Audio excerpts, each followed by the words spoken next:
Here's the come to Jesus moment I would have with you if you were my client. Would be that's kind of what I was hoping for. Okay, so here's the deal. Is like you're 5'6" and 151. I without even seeing you right now, I imagine you're in pretty good shape. I mean, but it sounds like you want more. You want this, yes. I want to look badass in my bikini, which is totally a fair goal. But what comes with that is another level of sacrifice. Yeah. And the question is, do you really want it that bad? Is it worth giving up some of those social events that you really enjoy doing? And I would not impose my thoughts on you at all. I would pull it out of you. I would say, listen, Megan, I think you look great. You're doing great. You've got great balance in your life. Sounds like you and your husband have a great weekends and you enjoy yourself and you still manage to stay in shape the rest of the time. Like I would really challenge you and say, is that bikini body that you're saying, is it really something you really, really want that bad? Yeah.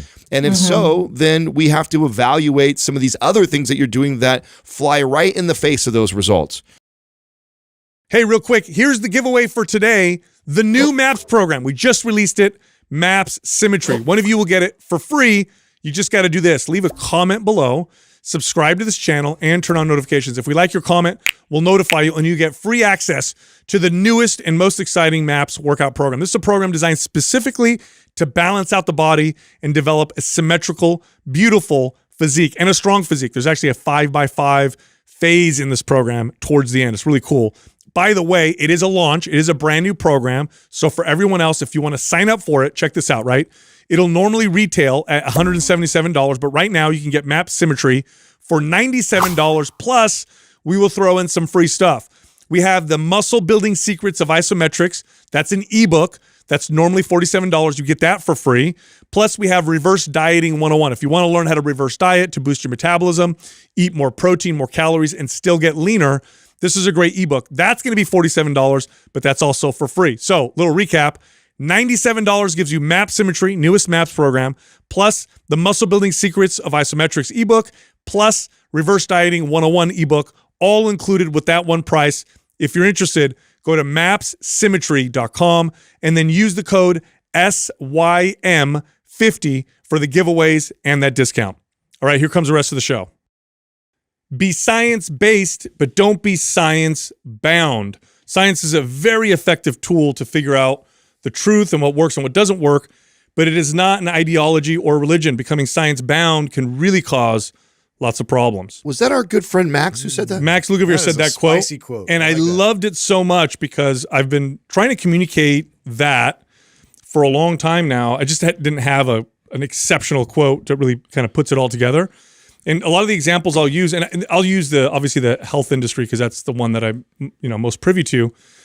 You'll often see people downplay certain herbs or health practices that have hundreds or thousands of years of practice or anecdote or culture because there isn't a controlled double-blind placebo study. Yeah. So I'll say something like, well, this particular supplement herb like ginseng or ashwagandha or whatever has been used for hundreds and hundreds of years for these types of things. They'll say, well, where's the study that shows that it works? And I don't really believe it. And it's like, well, anecdote after hundreds and hundreds of years is truth. In fact, I would trust that over a single study because oftentimes single studies don't reveal long-term effects or side effects or whatever. It's repeatable. Yes, and I hate it when people become dogmatic about science because that can really lead people in the wrong way. And it doesn't take into sometimes nuances and context. Well, right? And especially in our space, because I feel like in nutrition and exercise, it is so nuanced. Yes. I mean, so many of these things we can't be replicated because of how nuanced it is. And there's so many variables. So, and I think more so in our space than almost any other space that I can think of when you talk about science. I remember as a trainer and first like starting to piece that together, like looking at studies and then right away I'd read another study that almost like flew right in the face of the study that I just read before. And it's like, okay, well then which one's right? So, well, technically they both are, one of them's measuring one little bit of a difference. And it's like you see these fitness people that will take something that has truth to it and they'll run with it and expand beyond it. Yes. Oh, this is what the science says. Therefore, everything is this. Yeah, and it's like, whoa, like no, it's not that simple. Here's a great example. If you were science bound, 20 years ago, the form of exercise that produced the best health effects, the best longevity, the best for weight loss, the best anything that has to do with health would have been steady state cardio. Steady state cardio was superior. Now, why? Or running in general, they would say. Now, why? It's because strength training, for example, was never studied in that context. It was always studied from a performance standpoint. And the weak studies that they had really looked at, extreme cases of strength athletes and, extreme athletes, which you never look to those people for longevity or health. Now, 20 years later, scientists and doctors are saying what we've said for so long, which is strength training is one of the best ways to improve longevity and health. Yeah, Yes. it has like the best qualities about it for longevity. But yeah, like you said, it was just never tested in that direction before. No, This conversation kind of reminds me of what we just recently, or you in particular, Sal, because it was you who actually took the reins and started to go back and forth. I think I sent it over. Like, could you see our boy Eugene Tao? Sure, here you go. Anybody who claims to be able to correct your posture either has no fucking idea what they're talking about or is trying to make a lot of money off you. Because there is no posture that has been definitively shown to be good or bad or to keep you free from injury or pain. So there you go.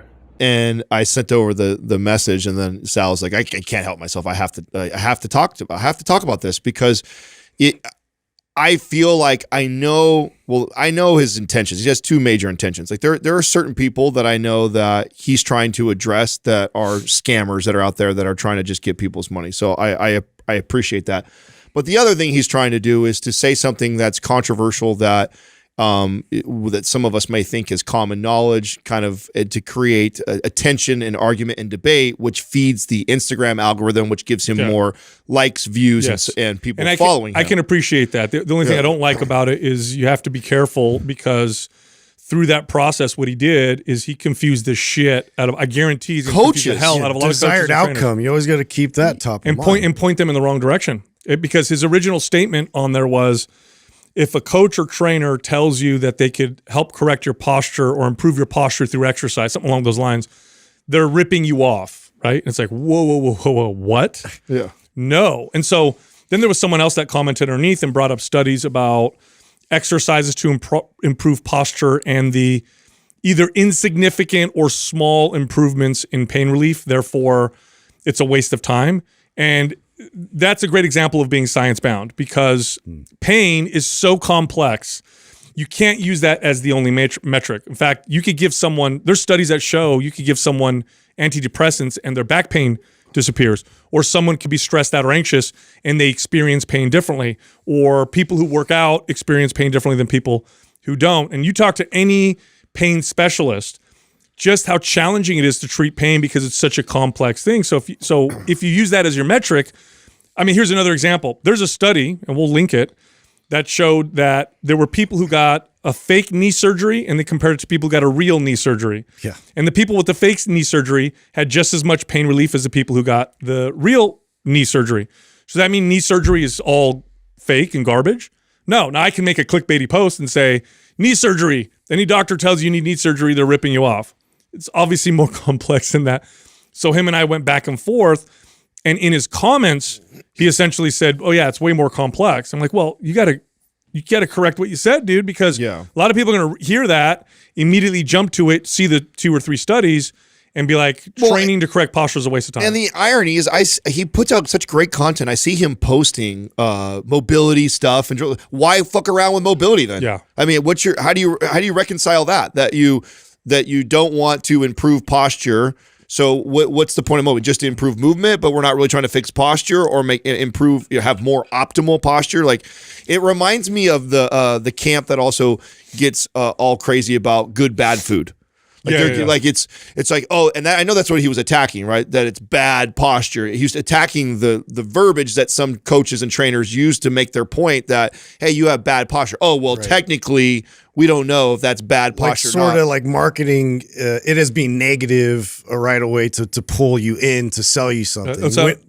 Which is not I mean, improving posture is just something that will help a lot of people tremendously, and it's something that you can focus on and build, off of that. So I just don't understand like the angle he's trying to take with this. I've seen people's posture change dramatically through exercise. I've also seen it. Fuck yes. I've also seen it change dramatically through attitude. You ever watch a depressed kid?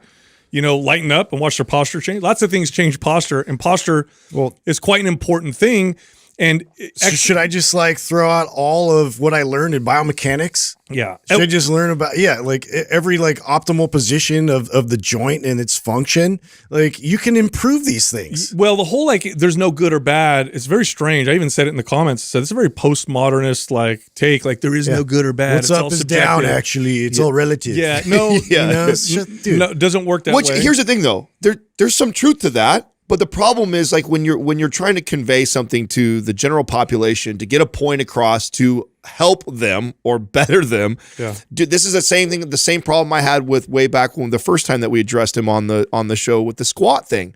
It's not that his statement is necessarily wrong. It's that all I can think about is me as a young kid who's being told that, squats aren't that important. You don't need to do them. It's like, that's all I needed to hear. And then, you know what's happening right now is somebody who's got bad posture is hearing that, oh, it's all nuance. It doesn't matter. Now, oh, cool. I'm not going to work on it. Yeah. Like that's all you're giving the green light for people that should be working on improving their movement patterns or working on their overall posture. Listen, if you think that fucking sit on an iPad like this all day long for kids, and what we're seeing with chronic pain in kids now that we didn't see just 2 decades ago, if you don't think that has something to do with them having poor posture or less favorable or what posture, led to that posture. yeah, yes. And then if you think that it would not be ideal to try and correct that or work on that, that's crazy to me. And that's bad advice. No, it's insane. So part of the argument was, well, that's their best posture because that's how their body moves most efficiently. Well, yes, that's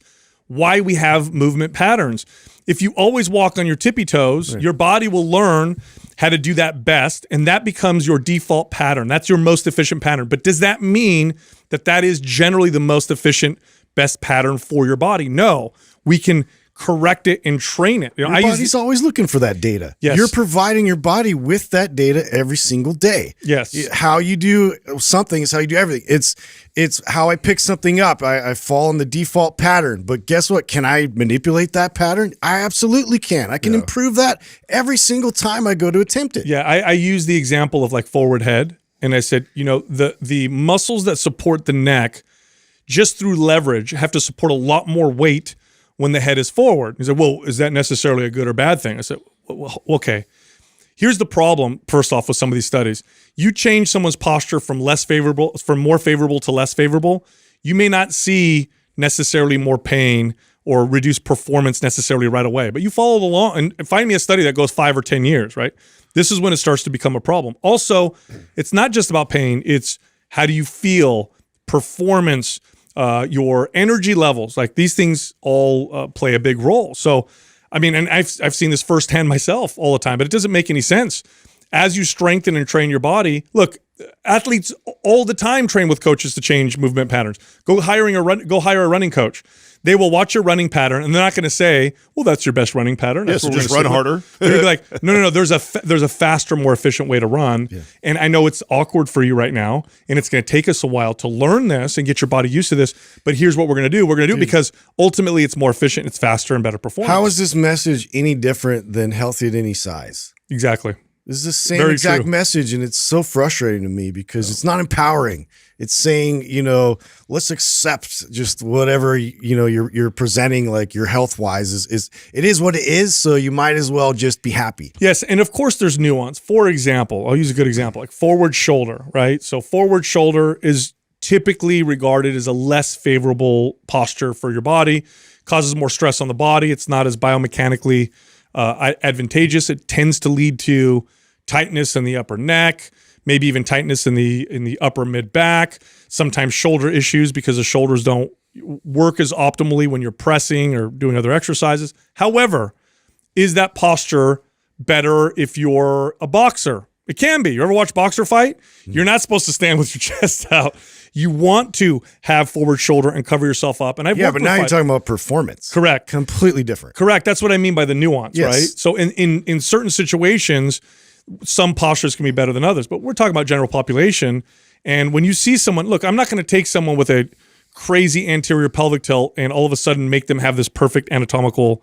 That's not the point. But the point is I'm going to take some pressure off that extreme posture that they have and maybe identify why their posture is that particular way, and then look at their movement as a result of that particular posture. It's all connected. Look how much better you look when you stand upright. Yeah. I mean, I know that's like what. Forget all the other things. That doesn't boost your confidence. Do you guys remember doing this? I mean, I used to do this as a trainer. I used to do like this little posture check, right, and get my clients into the anatomical position and be like, this is how we should be moving. And then I have them stand in front of the mirror so they could see what they look like. And they right away look like they lost 10 pounds, built some muscle, just because they're standing upright with good posture. Yeah. And you can't tell me that doesn't also affect mood and attitude. When you stand up with your chest high, shoulders back, you approach life differently too. So why not work on that just for those reasons too? Forget all the other shit we're talking what's about. What's funny to me is that they've narrowed it down to posture, but they won't say that about movement. When you talk about movement, the same people are going to say, oh no, there's better or worse movement. Obviously, otherwise exercise form wouldn't exist. Yeah. There wouldn't be exercise form. You just tell someone lift that however you want, whatever feels comfortable to you, and then that's going to be totally fine. Is posture connected to movement? Well, posture is a static hold for some, for lack of a better term. You're holding your position somewhat in a static position, which means some muscles need to be a little tighter, some need to be a little bit more relaxed. It's not completely static, right? Nobody stands like a statue, but it's akin to movement. It's really a part of it. So does one affect the other and vice versa? Yes, absolutely. Yeah. So these studies that they'll point to, even the studies that they point to show a small change, but nonetheless, it's like what happens when you're science bound is you take logic and you throw it out. And you're like, no, this study said that, therefore. Right. What was even the motivation behind the study? Do you know? I mean, they're trying to look at the effects of exercise on posture and then what that means for pain. Oh, for pain. Yes, for pain for the person. I think this is such a trap that a lot of coaches fall into. Totally. As you get more experienced, more knowledge, you quickly begin speaking to your peers more than what you probably originally got into this space for. Yeah. And I always go back to that when I see posts like this from our friends that are really smart guys and girls in the space. Yeah. But at one point, I feel like they start to produce content that is really for the peers. Like what you guys were debating back and forth, the only people that could even hang with that conversation are other coaches and trainers. Mm-hmm. The other, I don't know how many, I think Eugene's got like 300,000 followers or whatever, right? The other 290,000 followers that are paying attention are completely lost. And they're only picking up on one message. Oh, posture. Waste of time. Yeah, waste of time. Me off. Yeah. You're right. So that's the problem that I have is that and honestly, it would serve them more if they realize this. They realize that you're speaking in a little echo chamber. You see all the comments underneath it too. They're all other coaches that are supporting with studies also, and it's like it's a study support session. It's like, and then you got to think of all the clients you trained, all of them. Yeah. How many of them are engaging in that conversation? They're not. None. They're coaches. They're other coaches that want to sound smart and that are either going to agree and use studies to support, or trainers that want to sound smart and counter his point with other studies. And it's just a big jerk off fest. Tell me that is not the bane of new trainers. The new smart trainers, that's not one of the biggest weeknesses. Oh yeah. Is they get stuck in the literature. The minutia. Yeah. I remember getting confronted with this as a trainer myself. I remember having a client, I almost fell into this trap.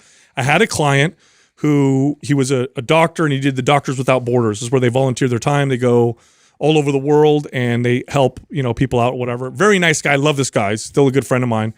And he always had some issues with digestion and we couldn't really quite figure it out, and energy, and otherwise ate healthy, was active, nothing out of the ordinary.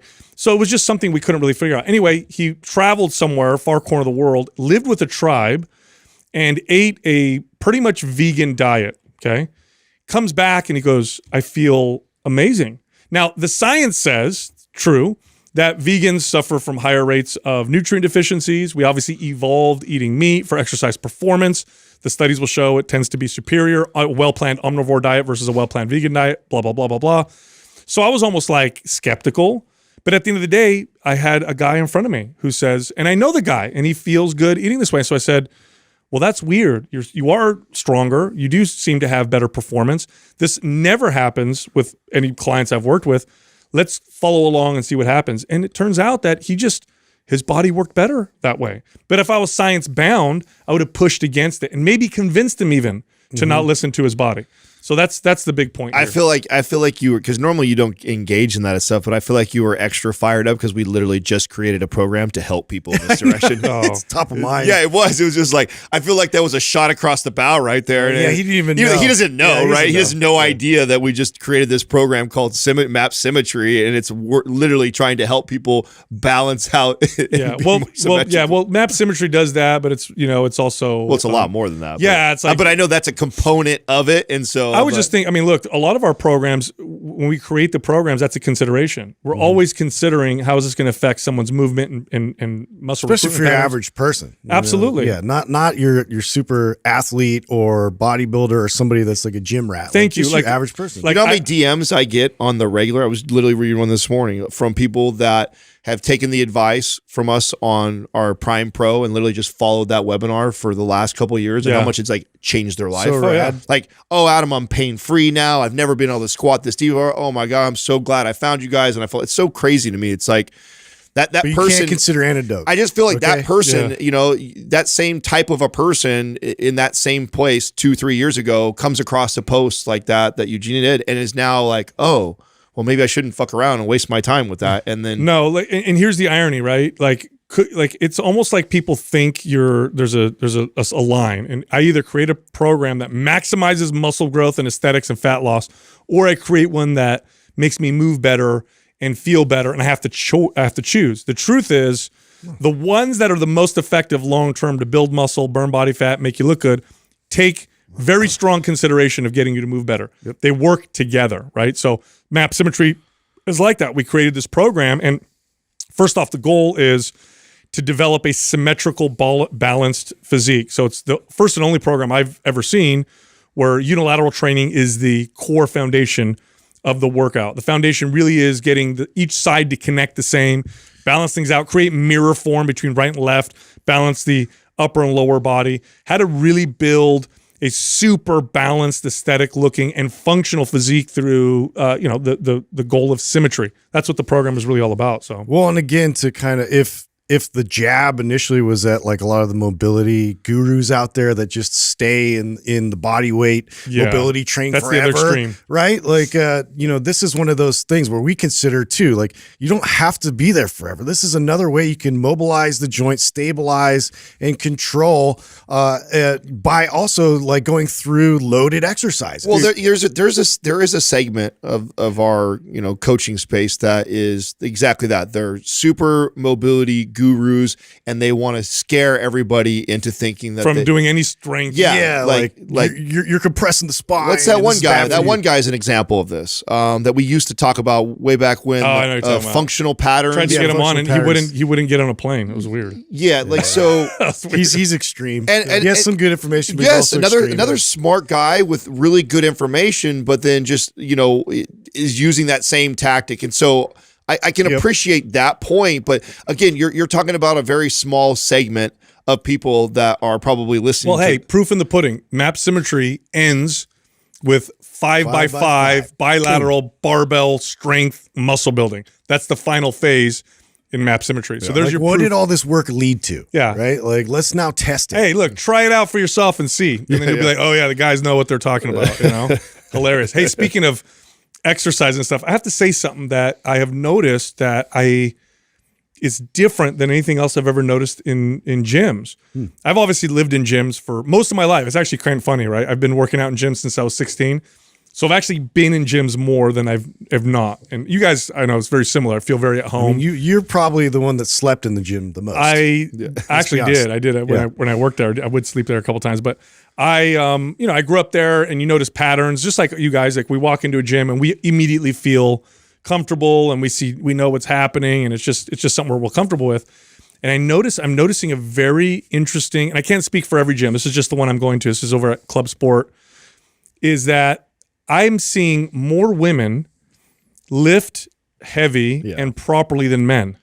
More. Wow. I'm in the free weight area, and it's the girls doing the. Well, let's start by saying that women, I think, have always trained with better form than men. I think that's been because I've always but it's never been dominant in the free weight area for me, at least. I've never seen that. I feel like we've been watching this happen. You're right. I mean, it's been there's less ego in their lifts. That's yeah. true. I mean, coaching. I've always enjoyed coaching a woman more than coaching a guy. Coaching a guy is always a pain in the ass. Such a hard head. Yeah, it's hard for them to get out of their own way. Where like most of my female clients, they would focus first on form, and then I would be the one to be pushing them weight. Guys would be the reverse. Guys like, let's do more. Yeah, let's put more. They're like, whoa, let's focus see on if we form can for a little control bit. this first. Yeah. So I think that for the most part, women, I think personally, tend to have better form. Well, it's not just that. It's that for so long, the fear of building too much muscle, being too big, right, kind of kept women out. And so they were usually dominate the cardio area. But I mean, you know how in club sport, there's that downstairs, like functional power lifting. They got the platforms. They have a reverse grass. hyper. They got the grass. So I'm in there, and there's literally, I think there's like 2 or 3 guys and like 6 women. And I mean, varying ages, like, middle-aged down to in their 20s, and there was even a woman who looked like she was in her 50s. And the women were doing like bench press, but not like just bench press, like feet planted, back arch, shoulders back, powerlifting style bench press, military presses. I saw barbell rows. I saw one-arm Arnold presses. Meanwhile, I see the dudes doing like, swinging curls and like, cable weird shit, Yeah. Then I go upstairs and it's the same. I see similar stuff. The cage, there were 2 women in there front squatting across their shoulder. And I'm like, this is incredible. Like, has the revolution word spread? started? Yeah. This is so amazing. yeah, it does feel like I haven't it's been in shifting. the gym in a while, so that's interesting. Oh, dude, it Yeah, was how's that rad. been for you? Because you're the first one to go back. I love it. You know what I love about it? I love working out in my garage too. I just can't because I work out at 6 and I'd end up waking the baby because he's right upstairs. I should have freaking planned it better and picked a different place to live in. I swear to God. So anyway, You need a shed outside or dude, something. I need a separate. I do. I swear to God. One day, my dream Build you house. a- I'm gonna have a gym shed. gym on the property, and it's gonna be ridiculous and scary, and no one's gonna go in there but me. But anyway, I love it because of the steam room and the sauna, and because they have so many machines, and I never use machines, that I'm going through an entire cycle of just straight up bodybuilding machine work. Really give my joints a little bit of a break. It also encourages me to go lighter. I have a tendency to try to push it a little hard with the weight. But when I'm using machines, I'm much more likely to go light and feel that stuff. So it's just different. It's very novel for my body. So I think I'll be doing this for the next few months and then probably go back to how I train traditionally. You know what else they have? I said it earlier, reverse hyper. When's the last time you guys used a I reverse love the hyper? reverse hyper. That was one I used to do consistently when I was at NorCal because they actually had one.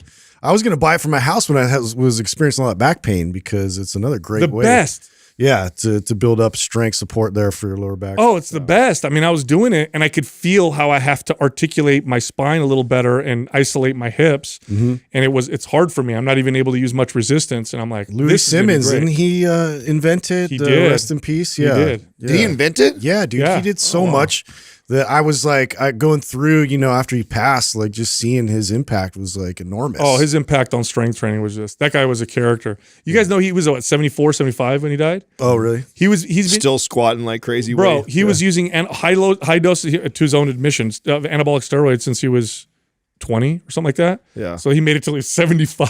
That's just a testament to exercise. That must have offset all the other shit to keep him alive that long. What was the cause?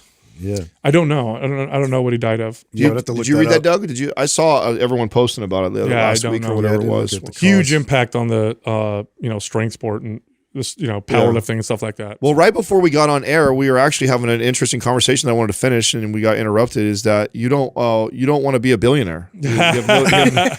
So we're Too much Justin and I pressure? were divvying out your money already. That when you get to a place where you start, We'll start the Atom Fund. You so know you what, can be dude? the billionaire. Being a billionaire comes with so much scrutiny and pressure, both politically and people just look to you differently.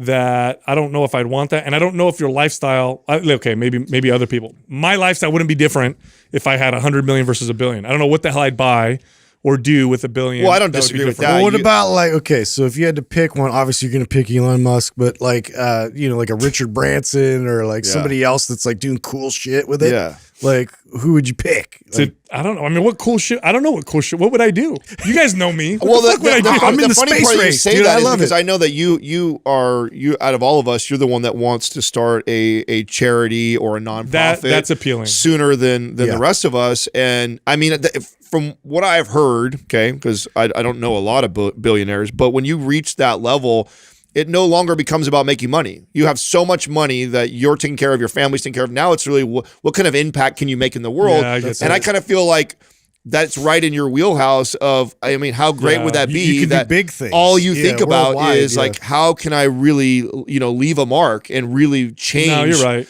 And so I think that frees that up when you're at that Well, we level. want good people to have that kind of influence, like that kind of power. And I think that's why like Elon Musk like has really shown, like some of his latest moves has been like, wow, you can do cool things, with that kind of. This is why I really like that, and I wish Sal would watch The Undercover Billionaire, because there's this like idea of like billionaires are these money hungry assholes, like super, if they're privileged, that people just gave them that money. yeah. And you watch, I mean, I can't help but notice that now they sometimes you'll see that they're ultra confident, and sometimes people will receive that as cocky and arrogant and stuff like that.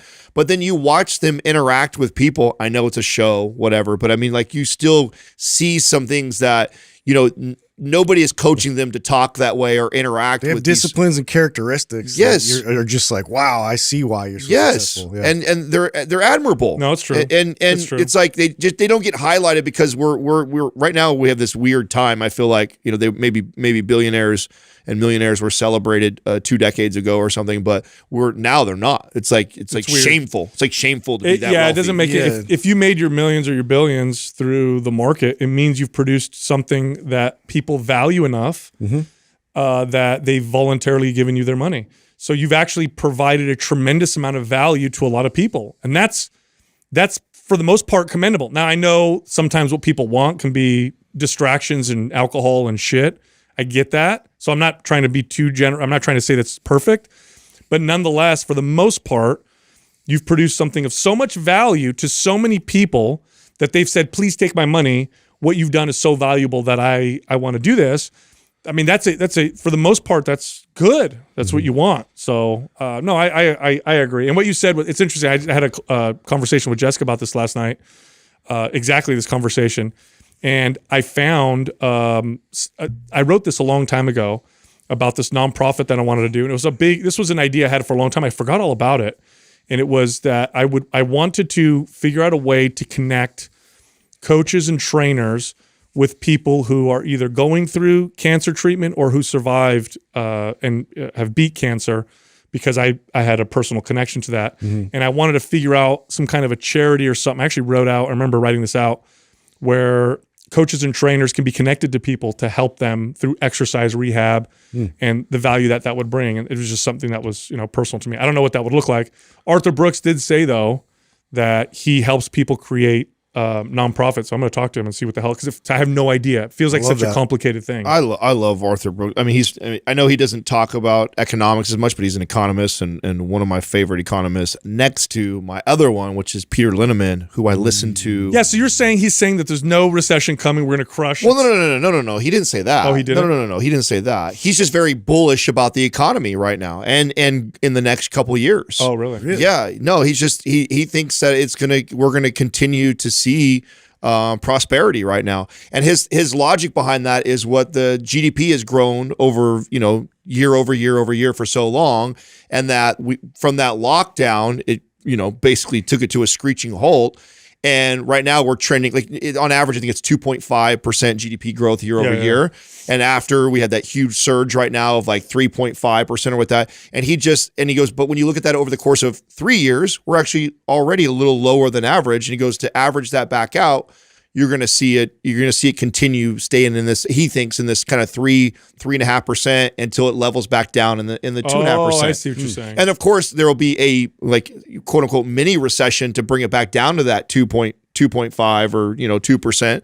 But so he doesn't think it's going to go down below where we were before everything else. I mean, yeah, based off of if we were to continue to grow GDP by 3.5% the next 2 years, that even if we took a dive, we would still be. Was he ahead of, taking into account, or did he comment? his supply and demand is what he's like. It's instead of making it too complex, he's like it's just as simple as supply and demand, and add in when you infuse that much money, and we still. His theory is that we have not even come close to seeing the effects of all that money. So does he think there's going to be more inflation then? Too? Well, so yes, but the Fed will try and tamp that down by increasing rates. Did he bring up the people are talking about potential food shortages coming up because of the war? Well, that's all part of what's driving the inflation. That's also, I mean, the demand is so high. Everybody still wants all that, and so until we have a supply that is supply has been lacking substantially. I hate. You know what I hate about catches up. What I hate about this is that like you tend to want to believe the person that makes you feel better about your own beliefs. I know I find myself doing that. Yeah. I remember clearly. We all remember the 2008 crash. It was one of the big. It was the what do they call it? The Great Recession, right? And everybody panicked, and it was pretty bad for a lot of people.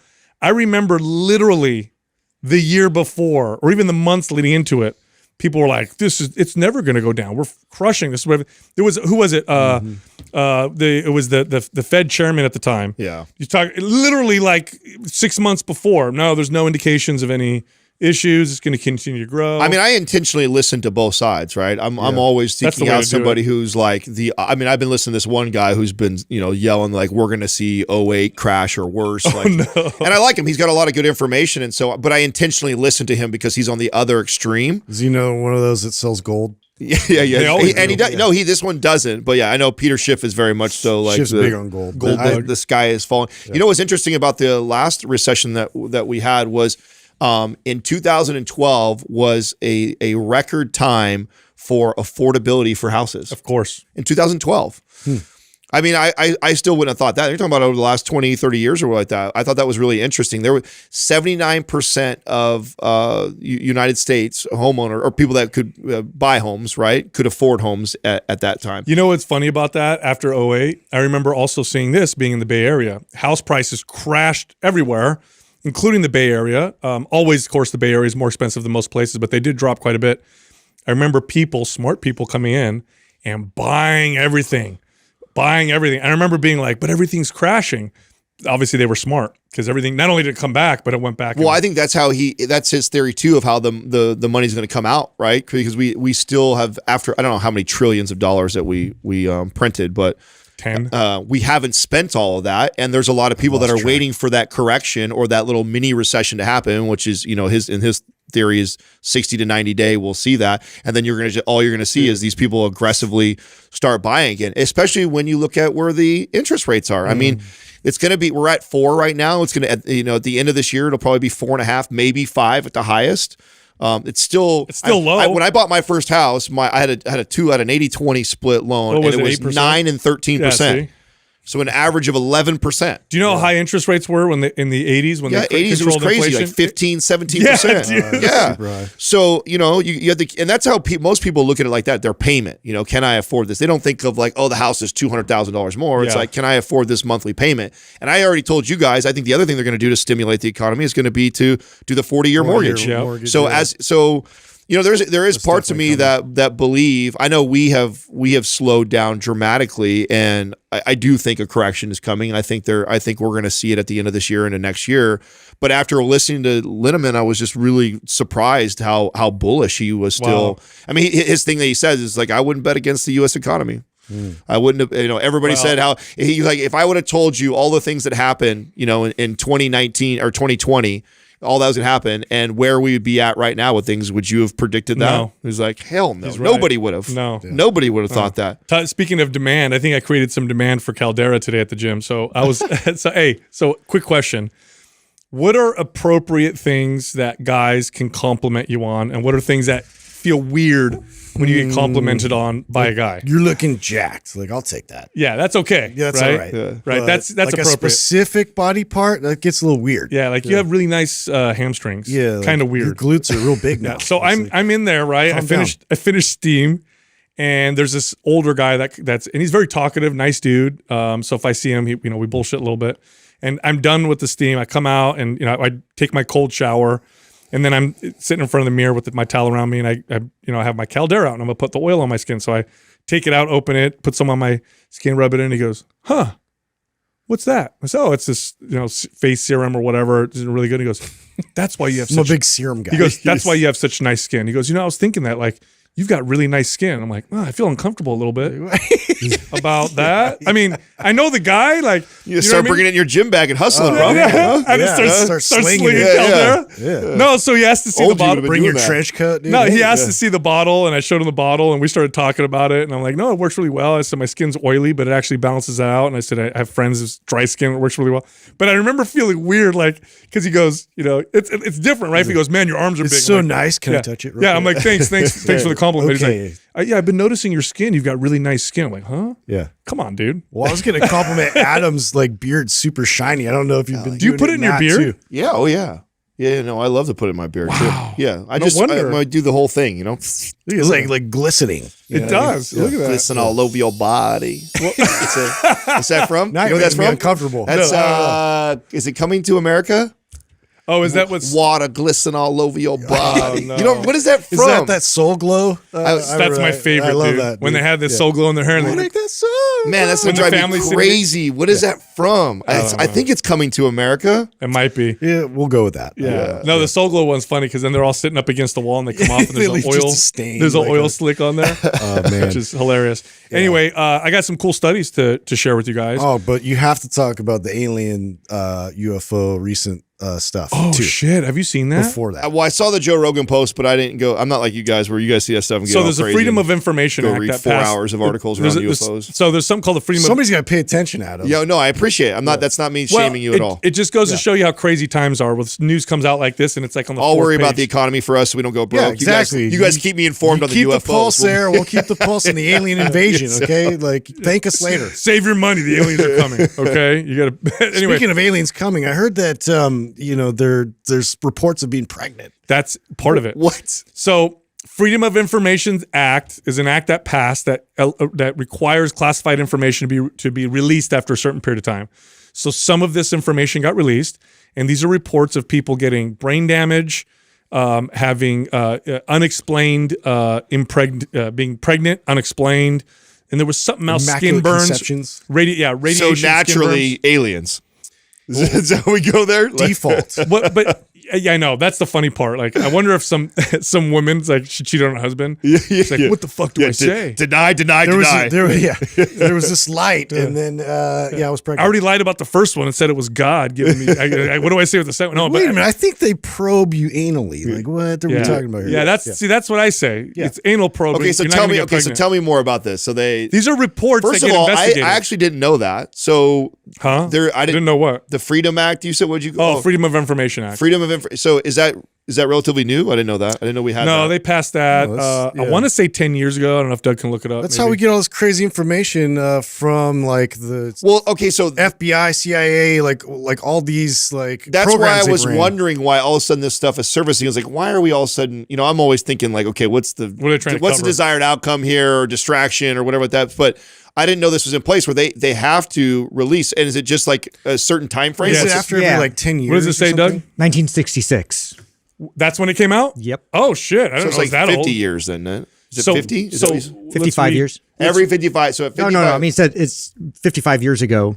Okay. Does it say how long, like, how do- before you're able to then, as public, be able to read? So it says These documents? any person has a right enforceable in court to obtain access to federal agency records, except to the extent that such records are protected from public disclosure by one of 9 exemptions. Okay, so this is why sometimes you'll get a freedom. sounds fishy. You'll get a Freedom of Information Act report. You ever seen these reports that come out? This was just released, and like everything's blacked out, Yeah. except for like a few words. Like, Yeah. well, thanks. So okay, wait, it has to be in court. It's not like is that Yeah, I think you have to request it. Like, I want to see this or I want to see that.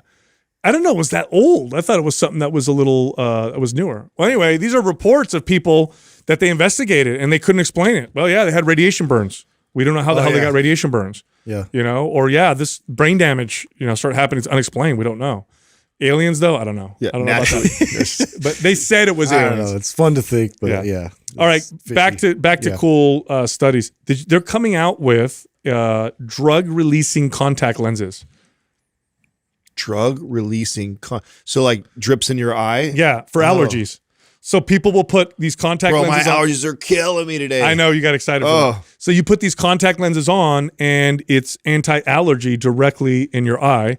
And of course the technology is they're looking at more potential applications for these particular types of contact Interesting. lenses. So Isn't that fascinating? Releases, like it's a time release. Like, Something like that. I don't know how this Weird. technology works, but Yeah. that's what that's sounds crazy. Is there Yeah. good absorption through the eye? Is that like an for- organ that's really good for like absorbing nutrients? For eye or- allergies, yes. I don't know how they would deliver other drugs that way, but which and now speaking of which, there's also I started thinking about cocaine contacts. Well, isn't LSD sometimes put in the eye? that's Oh, a yeah, good- you're right. I didn't know Eye that. drops, That's yeah. true. I remember seeing that in a movie. Not Is that that- I've ever done that. I've never done that. Yeah. But Yeah. yeah, That's I've why heard they call that. you the Sure eagle. does. Yeah. Doug, talking about. Doug's never done that before. No, no, that's very interesting. That's true. So I bet you could. Is that they would drop it in the eye? you could? I remember watching a movie where someone did that. Oh yeah, a friend told you also, huh? No, no.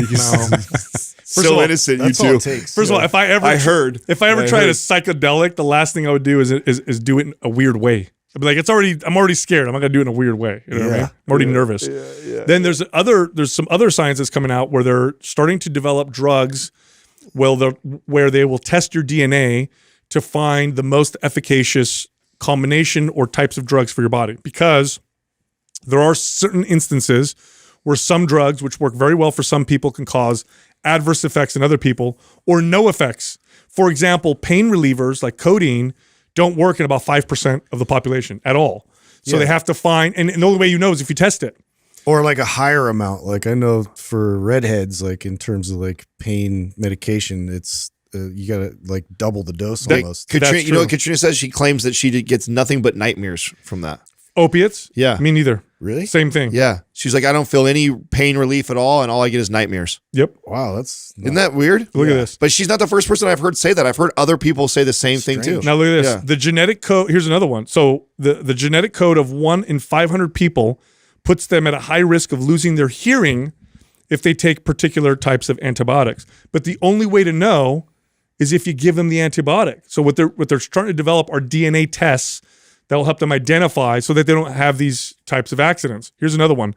5 to 7% of people would have a bad reaction to a particular HIV drug. Some have actually died because of it. wow. So this is phenomenal science where they'll be able to test your DNA. Because, you know, one of the challenges with lots of drugs, especially drugs that affect the psyche, like antidepressants and anti-anxiety medications, you talk to anybody who's had to go through the process of finding the right antipsychotic or anti-anxiety or, you know, basically drugs that help, that affect the psyche. It's And a they'll tell trial you, and error. they'll tell you it took me 2 or 3 years to find the right combination. Yeah.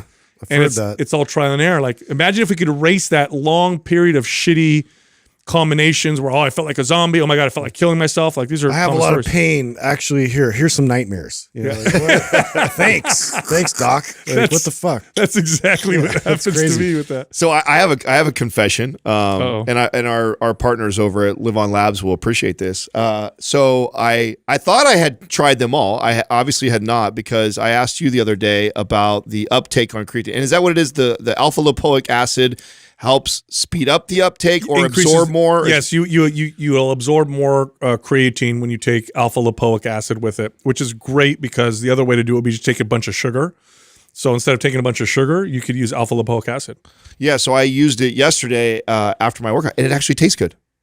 I know. It's the only one. doesn't Why? it? What? Yeah. Why is that one taste good and all the rest of There's them no not? sulfur. Because some things taste good and some things taste bad. They don't go Well, no, in- consistently the other ones are not good as far as tasting. because their goal isn't to make a tasty I know supplement. that. That's why I say it tastes like it works. So that should be their tagline. Tastes like it works. Yeah. It's Indeed. efficacious, right? But this one actually tastes good. I thought there was something in it special that made it taste like that. I don't know what's in alpha lipoic acid. That's I think it's they might add a little something, but I think it's the alpha alpha lipoic acid itself That tastes mild. So It has a taste that's.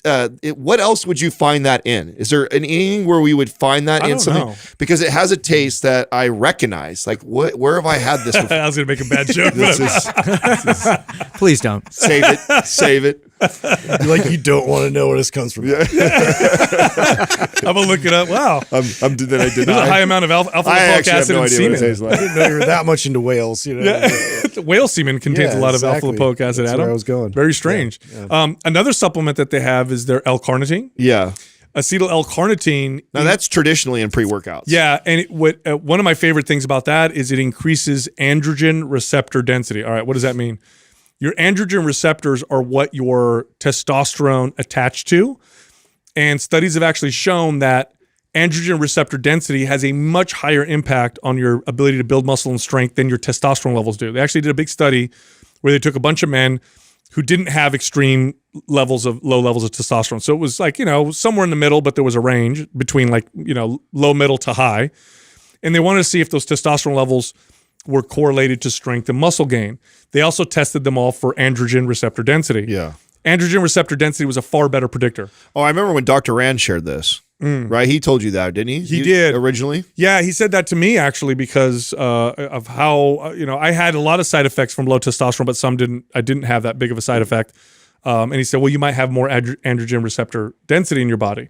So your testosterone. So anyway, supplementing with it will increase your androgen receptor density, thus making your whatever your testosterone is more effective. So if I'm taking that synthetically right now, is it still valuable for me to use that?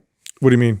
Would it be still Testosterone? No, yeah, well, I'm taking testosterone. Oh, right? yeah. So is it still valuable? Yes. Okay. Yes. So whatever you're using will be more effective, right? If we can increase your androgen receptor density by 10%, your, for lack of, I guess this is very general, but essentially you're going to have 10% more. And that's the L-carnitine? Yeah.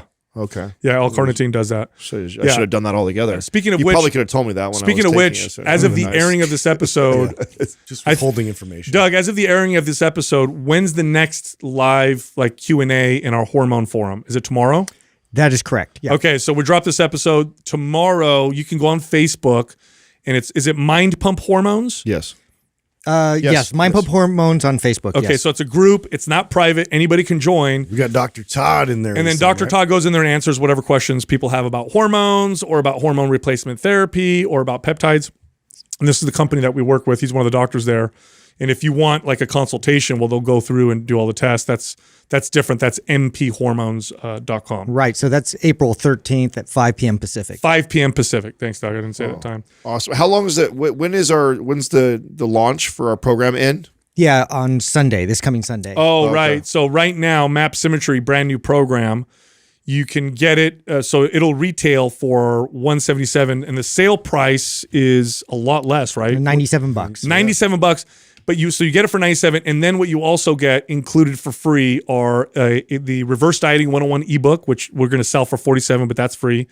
And then an Isometrics ebook, which will also sell for $47, but you're going to get that for free. So $97, you get Map Symmetry and those two ebooks included, and it's all at mapssymmetry.com. So there's two S's in the middle. And is there a code, or is that going to be Yes, it's SYM50. SYM50? And this is the first time that we've ever done a launch like this where we've given away this much stuff. So, and those two books are fire. Oh, they're great. Absolutely They're fire. legit book. They're legit. They're not like, one or two Standalone. pages. Yeah. No, they're ebooks by themselves. So, Hey, real quick, check this out. Cannabinoids have some pretty interesting effects in the body. I love taking cannabinoids to feel relaxed, uplifted, sometimes inspired. There's also anti-inflammatory effects, but a lot of products on the market are garbage. A lot of CBD products in particular, not Ned. Ned is full spectrum hemp oil. You can really feel, okay? So if you've taken CBD and not noticed a difference, try Ned's hemp oil. You take it and you can really feel it. And they have different types of products. Some of them are specifically for sleep, so it's high in CBN and other botanicals. And then they have a general hemp oil extract product that you could take during the day. Again, it's the only hemp oil product that's high in CBD and other cannabinoids that I can actually feel. The other stuff I can't even tell. Go check these guys out. Go to mindpumppartners.com, click on Ned, that's the company, NED, and then use the code MINDPUMP for 15% off. All right, here comes the rest of the show. Our first caller is Tim from Illinois. What's up, Tim? How can we help you? Hey guys, kind of weird to talk to you. I feel like I know you, but I never met you. That's got to be weird for you guys too. A little bit. But so I'm calling because over the last year, I've decided to change my training up a little bit. I'm 51. I've been training 6 days a week religiously for the last 5 to 6 years. The first couple of that were conjugate training, and I've been doing MAPS programs for the last probably 3 years. I started training because of a chronic pain condition, and it turns out, oddly enough, that resistance training was the only thing that helped me. Wow. So now I've gone from being sedentary, overweight, not active to being extraordinarily active. So the reason I want to change my training is over the winter, I decided to really double down and just dial everything in strength training wise. So I did an abbreviated version of anabolic, an abbreviated version of performance, and I've got a week and a half left in aesthetic. And the summertime, I find myself now so busy with activity that I just want to do the least possible weight training over the next 6 months to not lose anything. And I know I hear, Sal, you talk about, it's hard to put on muscle, but it's easy to maintain. And then I hear Adam talk about, what's the least amount of input to elicit the greatest amount of response. And I'm wondering how you put those two things together to kind of just maintain my strength over the next 6 months. And for me, I really want to strength train every, 6 days a week. I already start my day with mobility. I start with like 15 minutes of Prime Pro and then about a 45-minute walk with my dog. But it's just been so life-changing for me. I want to do it.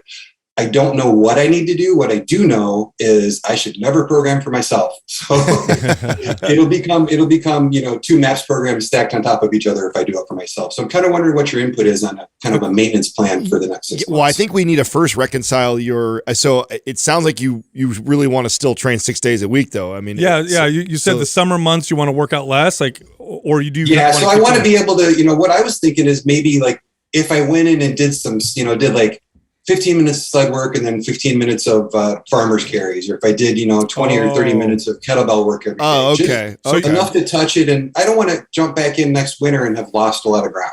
Mm-hmm. Oh, I see. So you want to go to the gym 6 days a week. You just want to be able to do way less volume. Oh, okay. Yeah. Yeah. The gym's in my garage. So I would no more skip the gym than I would skip showering and brushing my teeth. So it's just a part of my day. Love that. I love that. Oh yeah, dude. We could have some fun here. Yeah. This is where we can get into some skills training and some, some unique lifts too. We talk about like Turkish get-ups. We talk about, windmills and some of these unique lifts that like a lot of people don't ever incorporate.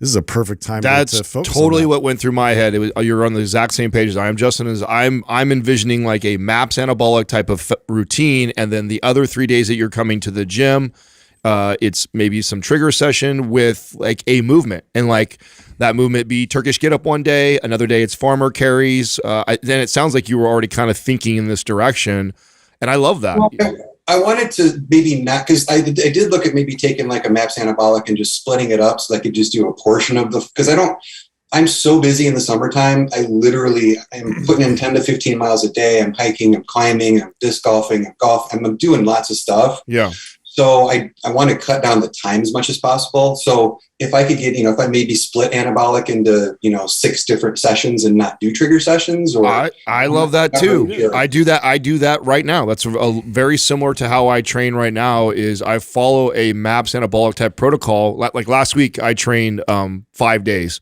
But what I did was I took the 3 days of training of anabolic and kind of just dispersed it over those 5 days.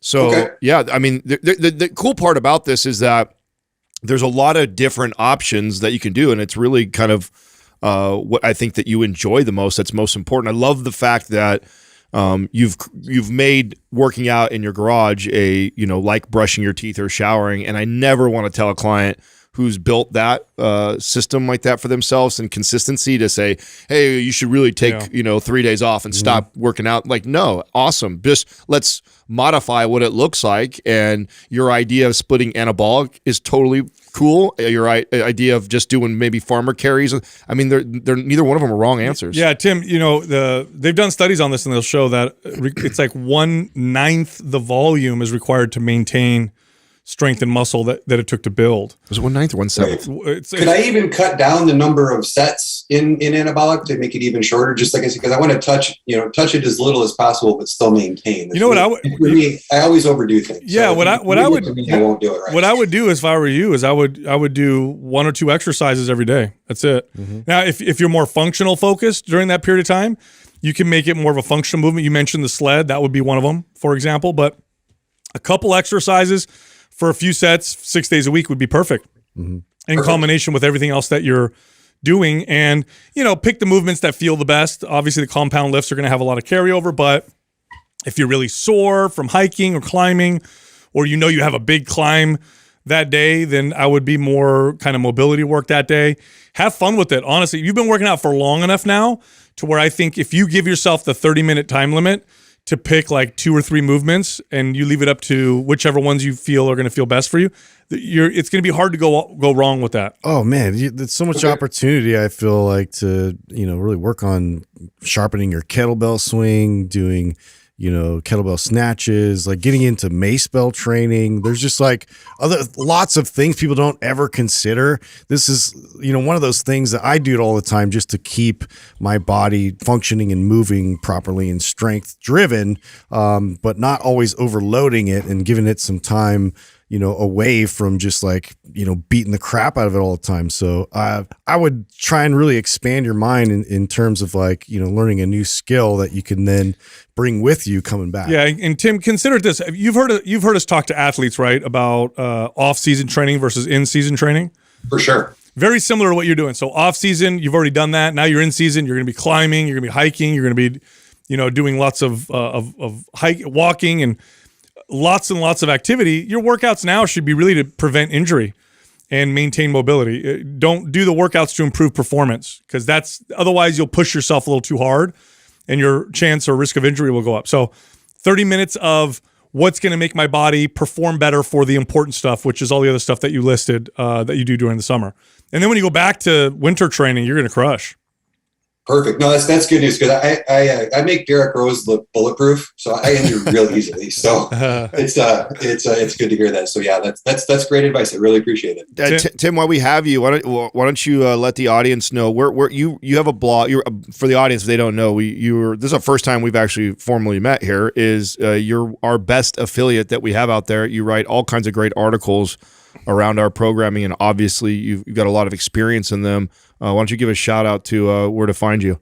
Oh, thanks, man. It's jimcrafter.com. It's just the word Jim and then Crafter, CRAFTER.com. And basically what I'm doing is I firmly believe that a home gym should be a staple in everybody's home. I mean, the real estate listing should say 3 bathrooms, 2 bedrooms, and a gym. I like that. So my goal is to have that in everybody's house. I love that you guys work with PRX, but yeah, it's a few equipment reviews, but really it's a lot. I've done most of your programs, and I put reviews up there for people to kind of see what a normal user would like. So I appreciate you letting me give the shout out, man. I'm really on a mission I quit a career of 30 years to do this for a living. So love it. I really believe in it, and you guys are really motivating me to take that big step. So thank you. Good Awesome, deal. Thank you, Keep Tim. doing it, man. You're doing great. Good luck, brother. Thanks, man. Thanks. Thanks, guys. Appreciate it. So I got a question for you guys, right? At some point in our lifetimes, most houses come with a garage. It's going to be, no one's going to park cars in there because electric cars will take over, and it's probably a lot of people will be using these electric car services. Most likely, you're not going to own a car. What do you guys think garages are going to be used for? Because he said a gym in every house, and I thought, yeah, that would be great. Gym or converted to a bedroom. That's what I thought too. Either a bedroom or a gym. What do you guys think? I mean, it's just going to depend, right? How many families could use an extra bedroom, right? Like I grew up in less bedrooms than kids type of household. Yeah. So in that household, That'll make sense The there. garage can be converted to a bedroom. In fact, that we've done that in some places that I live where our family did that. So, but I actually think you could do both. When you have like something, that's why I love PRX. Like, I mean, I park all my cars in the garage, and I've got a gym in my garage. Yeah. To me, that's what makes that so cool, is that you don't have to sacrifice one. And technically, if I wanted to convert it into a bedroom, I can have a bed in there too. Yeah. So that's what's no. so I cool. agree. I think having a gym at home, especially if you prioritize fitness and you have a family and a job, so valuable. It's valuable. I recommend it to everybody. I love it was so great to meet Tim finally, because we've talked about him for a while now, and I love a client that's in this place.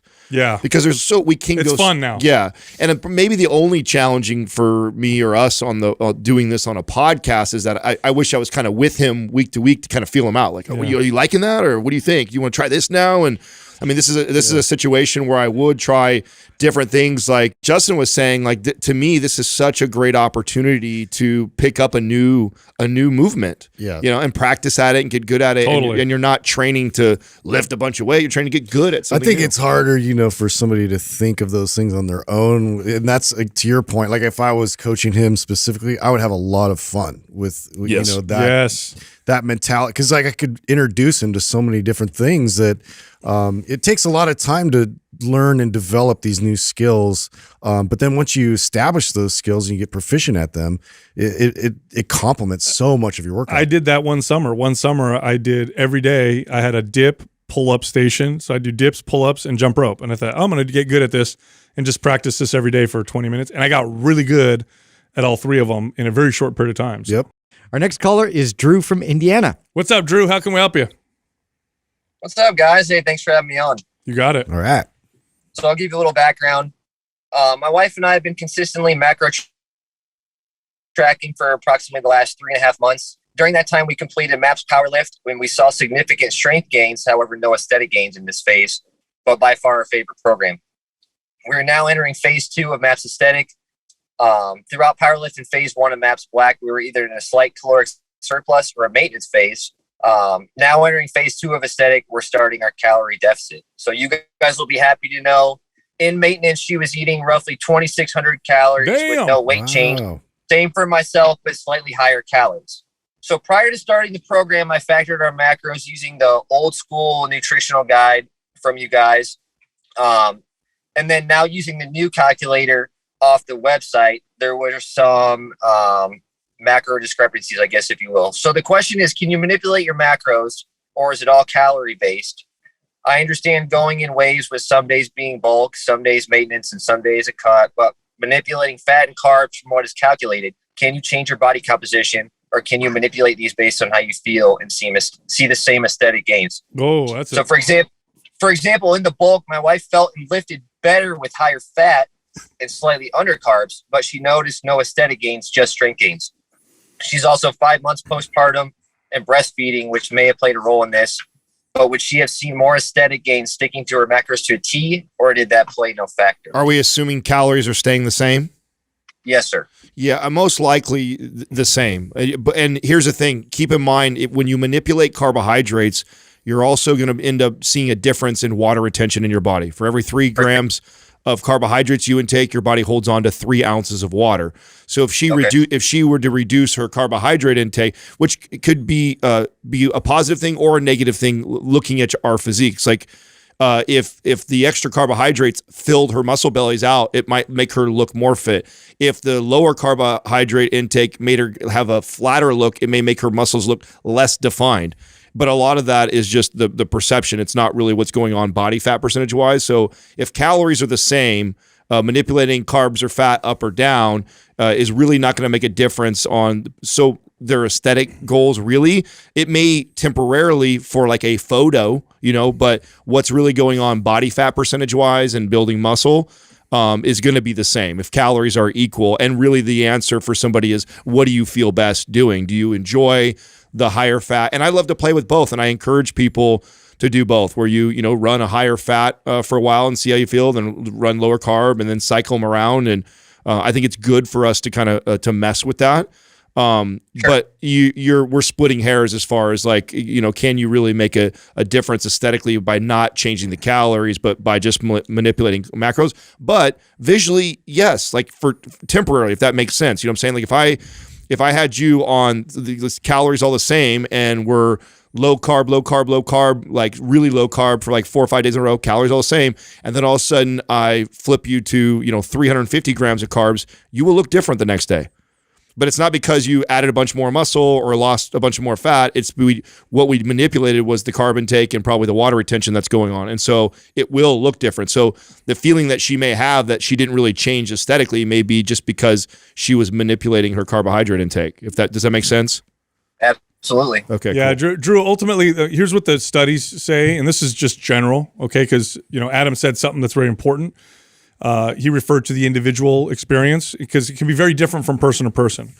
Right. Generally speaking, there's a minimum requirement when it comes to proteins and fats. Those are essential. So we gotta say that, because I don't want people listening to this and thinking they can cut fats or proteins out completely and be okay. You can't. You'll die. You need a minimum amount of protein and fat. Carbohydrates, they're not essential. You can cut those out completely, and some people would do just fine, and you definitely wouldn't die, right? So there's that. Number 2, studies show, generally speaking, a high protein diet to be better for body composition. What's high protein? About 0.6 to 1 gram of protein per pound of body weight in average weight individuals. If you're really obese, then you want to go off of lean body mass. But that's generally true for most people. High protein diets tend to build more muscle. They tend to help with satiety, which also help with fat loss. Carbs and fats are interesting. Now, again, generally speaking, studies show that higher carbohydrate diets improve anaerobic performance. You'll be stronger. Does that contribute to more muscle gain? I believe it does. I've tried to build muscle on a low carb, no carb diet and on a higher carb diet, calories being equal. I build more muscle with carbohydrates. Most people I've worked with are like this, but not all of them. There's some people who work much better the other way around. So that's generally speaking. Now, at the end of the day, though, there's some interesting individual variances. I've worked with people who do much better with diets that are low carbohydrates and high fat, and vice versa. You also mentioned your wife is postpartum and breastfeeding. Her hormones are not going to be back to what they were before until she stops breastfeeding. It takes a few months after breastfeeding for things to kind of regulate. Okay. So whatever's working for her now is going to likely be different later on in terms of, how she feels and whatnot. So consider that as well. And then aesthetically speaking, that's a tough one, right? Because it's the mirror, it's your own perception. If you're getting stronger consistently, ultimately that's going to mean more muscle. So ultimately means you end up building more muscle, which usually improves aesthetics. But and she keeps telling me she's hungry, so that's a good sign. Yes, very good. And it's a great sign she's getting stronger. She has the energy. She feels good 5 months postpartum. I mean, I've trained a lot of women postpartum, and most of them don't start feeling like themselves until a few months after they stop breastfeeding. So sometimes that's a year later, and sometimes depending on when they stop the breastfeeding.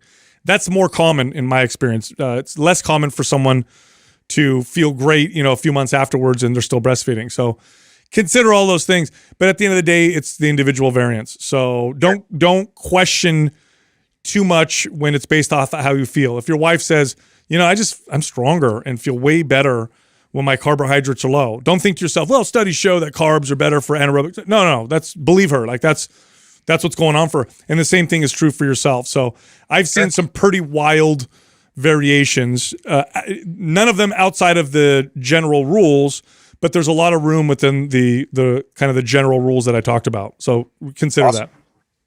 Well, thanks, guys. You got it, Drew. And you said you guys take care. You guys are following MAPS Aesthetic, right? MAPS Aesthetic. We just entered phase 2. Did the first workout yesterday. What are you guys doing after that?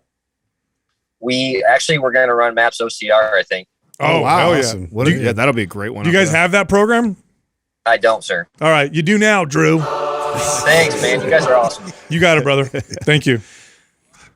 Always looking for that Oprah moment. Yeah, no, it just makes me feel good. You get a car. You get a car. Yeah. It costs a lot of money to electronically give someone access to. How much did he say she was on the cut now? 2,600. Yeah, I was like, Now wow, she- that was amazing. Bro, this is 5 months postpartum. Now consider when you're breastfeeding, you're also burning more calories. Yes, but yes. 2,600 calories, I don't care, man. Yeah, great place. That is fire. No, it was a good question because I think No, it is a great we question. sometimes overcomplicate. And then what that'll do, I mean, how many times have you guys worked with someone where they're 3 months into a diet that they're supposed to work, Right. and they're like, I feel terrible, and you're like, it's not working for you. Well, it also Don't keep highlights doing it. though when you manipulate carbohydrates like this, how you can look different. Oh, Like totally. That was one of the things. That's the fastest way to look different. Yeah, one of the things that I struggled with on the ketogenic diet was also just my pumps were terrible, Totally. and I never felt filled out. Totally. And being that's my insecurities, being the skinny little guy or like that. I remember it messing with my head, being like, oh man, I just don't feel. So you could easily be doing great, but because your muscle bellies aren't all filled out, you think you're not making gains that you potentially are. So it just Or vice versa. You're Right. the person who's so scared of being, heavy. You cut carbs, you lose 5 pounds of water, and you're like, this is the one for me. Right. Even though you're constipated and you feel like crap, right? Our next caller is Megan from Georgia. Megan, what's happening? How can we help you? Hi. Hi guys. Thanks for taking my call. Yeah, Of course. absolutely. Thanks for calling in. So, a little bit of backstory. My goal right now is to lose body fat percentage. That's what I'm really trying to focus on. Roughly about 7 to 8%, I would say. I'm following MAPS Aesthetic and I'm very disciplined on my diet. I rarely ever miss a workout. I try and get in all of my protein every single day. I feel like I do everything right, but I'm not seeing a significant change in my body for the effort that I'm putting in. My husband and I have very busy social lives. I travel for work a lot. We go to baseball games. We go to breweries on the weekend. So drinking alcohol, unfortunately, and fortunately, is a huge part of my life. So the main area I'd like to see a change in is my core. I've got good muscle tone all around, I think, or I'm pretty happy with it at least. But after having a C-section, my abs have never really been the same. So my question is alcohol really that big of a detriment to fat loss? Or can I still enjoy a few drinks every week and see results? And if it is, what are some tips on changing my mentality for the short term? I don't believe this is something I could or would want to do indefinitely, cut it out of my life completely. But I do know that sacrifices might need to happen in order to reach a short-term goal. So I wanted to get your take on that and hopefully get some tips. Megan, have you tried smoking weed? It does, yes, and I don't really enjoy it. No calories. I hope she still likes us after this answer. No, I enjoy the my physique speaks for itself. Drinking, like sitting out on a patio and having a glass of wine, and I'm totally enjoying joking. the social aspect. I am totally joking. I'm not. I'm as a joke. Okay, so alcohol has got about 7 calories per gram. Essentially, it's almost as high in calories as fat. So it's pretty high in calorie. It's not a benign drink, obviously. Well, you know this already. Yeah, fat has some actually benefits to it. There's like zero benefits for the alcohol. Aside from the social. As far as like what it's aesthetically speaking, since we're talking about body fat percentage goals, at least fat has some, properties to it that are beneficial for your There's fat essential loss goal. fatty acids. There is nothing essential about alcohol. Yeah. At all. For How- us drinkers. Okay. Justin's with can you. I talk here? Yeah. So Courtney and I have actually gone through this a bit. You would be surprised at how much like inflammation that is displays from it's very visible that us drinkers that that it portrays. So if you cut it down and reduce it down, it does make a substantial difference. So to say that it's like a calories in, calories out thing is really not the whole story. Yeah, there's more. But Megan, let's get more specific. I want you to be really honest, okay? How many drinks do you average a day? I don't drink every day, and I knew that question was coming. So I don't drink every day. It's mostly like on a Friday or a Saturday, especially like a Saturday where we might have a couple glasses of Prosecco at brunch, and then it leads into a couple glasses of wine at dinner. And so for the full, maybe Thursday to Sunday, it's probably around 10 to 12 drinks, I would say. Okay. And a mixture of that. So like Truly, wine, like a vodka soda water. I stay away from heavy beer. I stay away from the mixed sugary drinks. So, but it's still, I'm seeing, like you said, the inflammation, and I know it's lots of bloat, lots of inflammation. I mean, if you're going for aesthetic goals, this is definitely a deterrent. Yeah, line. You could trade. Look, you could try doing this. A lot of people try doing this. I'm going to tell you, it's a very hard. It's not going to give you what you want necessarily, but some people trade alcohol calories for food calories. So they say, okay, I'm having 2 glasses of wine. That's going to give me 300 calories. That means I got to cut my food intake by 300 calories or whatever to make up the difference. So, I mean, you can do that. What Adam said is 100% right, though. Yeah, there's no nutritional value. That's the problem with that. If you trade out 1,000 calories of, say, fat, carbohydrates, protein for 1,000 calories of alcohol, it's not an even exchange. Yeah. Because the 1,000 calories of food, especially with protein and stuff, and especially since most of my female clients struggle with hitting protein, if you replace that with alcohol, it's not just an even trade. It might be on the scale, so maybe the scale doesn't really move that much because the calories are the same, but you're not going to be able to sustain the same muscle mass. Here's the come to Jesus moment I would have with you if you were my client. would be. Yeah, that's kind of what I was hoping for. Okay, so here's the deal: is like you're 5'6" and 151. I without even seeing you right now, I imagine you're in pretty good shape. I mean, but it sounds like you want more. You want this. Yes. I want to look badass in my bikini, which is totally a fair goal. But what comes with that is another level of sacrifice. Yeah. And the question is, do you really want it that bad? Is it worth giving up some of those social events that you really enjoy doing? And I would not impose my thoughts on you at all. That's right. I would pull it out of you. I would say, listen, Megan, I think you look great. You're doing great. You've got great balance in your life. Sounds like you and your husband have a great weekends and you enjoy yourself and you still manage to stay in shape the rest of the time. Like I would really challenge you in saying, is that bikini body that you're saying, is it really something you really, really want that bad? Yeah. And if so, then we have to evaluate some of these other things that you're doing that fly right in the face of those results. So that would be my come to Jesus moment with you is challenging your thoughts on do you really want that bad? Or does it sound like, yeah, I'd really like that, but I don't want to give this up. Like if you're saying shit like that to me, then I'm just going to tell you, like, listen, you got good balance right now. Can it be a season? Can you look at it like that? Like right now we're just tightening it up and this is a goal of yours that's very focused. For a goal, it just requires a bit more to get further. And I don't know exactly so is this in terms of your training? So you said you're doing more like aesthetic type training right now? It was MAPS aesthetic. Yeah, I'm following MAPS aesthetic. Okay. And how long have you been doing that style of training is my question. I have been lifting consistently for about 1.5 years. Before then I was the cardio train and the Orange Theory and the berries. I love that style of training. And then I had a coworker who kind of introduced me to more like 5x5 workouts. And then I found your guys' podcast and absolutely fell in love with it. Love the process. But I have to get up at 5:30 every morning and work out because I have a child. So I make it happen. I make it work. I'm super disciplined in my nutrition. And for me, it's almost like I'm doing all of this work and not seeing the results I want. So something has to give. Yeah. So that is the come to Jesus, question, I guess, like what am I okay with? Yeah. Try these two things. Yeah. Try cutting 1 day of alcohol and try reducing the volume of your training. I think MAPS aesthetic is too much volume. Yeah. It's too much volume for most people. So many people pick that program because it's called aesthetic.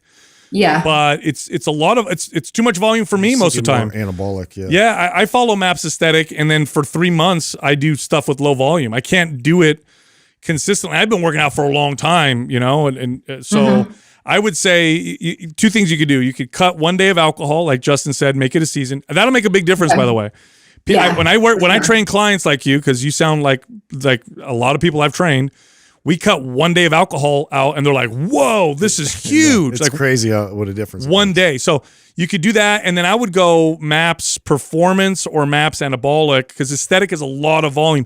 You might be training too much considering your busy life and your workout history. That just means you're not going to respond very quickly. Give her anabolic, Doug. And I'm gonna push you a little bit different, Megan. I like what Justin said. I would, because when is Vegas, by the way? Do you have a Vegas trip planned?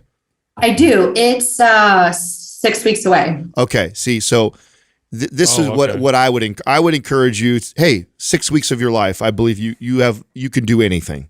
Right. So the week of that is a bachelorette trip in Palm Springs and a golf tournament in Hilton Head on the beach. So, oh yeah, and you want to look good. So here we go. Oh man, it's 4 also weeks, though. You know what? Too, it's also fun to abstain and then go have alcohol when you haven't had it for 4 or 5 weeks. I mean, so that would be what I would do for you. Is just I would say let's challenge yourself and let's pretend like I'm trying to get you ready for a bikini show. And let's train, let's eat, and let's sacrifice that way for a while and see how you like it. And what you may see is maybe giving up a few of those social events you see is worth it. You might go, God damn, I've never looked and felt this way before, and saying no to a few weekends in a row wasn't as hard as I thought it would be, and it's definitely made up for the way I feel now. Or you may be like, I feel a little bit better, but I don't feel that much better. And boy, I really missed out those last couple weekends. Right. Fuck that. I'd rather, work through my insecurities about my body than actually, sacrifice that social side of the. So that would, if we were training together, this would be kind of the conversations you and I would be having during this process. And really my goal as the coach is to really get down to what it is that you truly, truly want. In theory, it does sound great to have this great bikini body and then also be able to drink, 1,000 calories of alcohol every week. But the reality is that they completely conflict with each other. And I think that disciplining yourself for a 4 to 6 week period of time of like some serious sacrifice on the alcohol side, just to see what that could potentially do as far as changing your physique. I would probably try and get you to at least try that, and then us together decide like, okay, was that worth it or not? Great advice. And again, it's also fun to abstain and then go somewhere where you really let loose. It could make the trip so much funner to show up. Oh man, the last 5 weeks I was strict and I trained and I'm lean. You work towards it. And now we're going to party and have a good time. And that's the way I kind of do it. I don't know if that's necessarily a healthy approach, but it's a lot of fun, especially if you know how to balance it out afterwards. So. Right. All right. That helps a lot. That's really actually what I was looking to hear. So I think that awesome. That's great advice. I do have a question though about something you said with MAPS Aesthetic, because I'm in phase 2 and I honestly don't feel like it is too much volume. I think I put in my notes, I was an ex-gymnast, ex-cheerleader. So physically I am pretty fit. So if you think it's too much volume, can I ask why you think that? Or it just is for most people and based off of your busy lifestyle. But what makes you feel like it's not enough volume?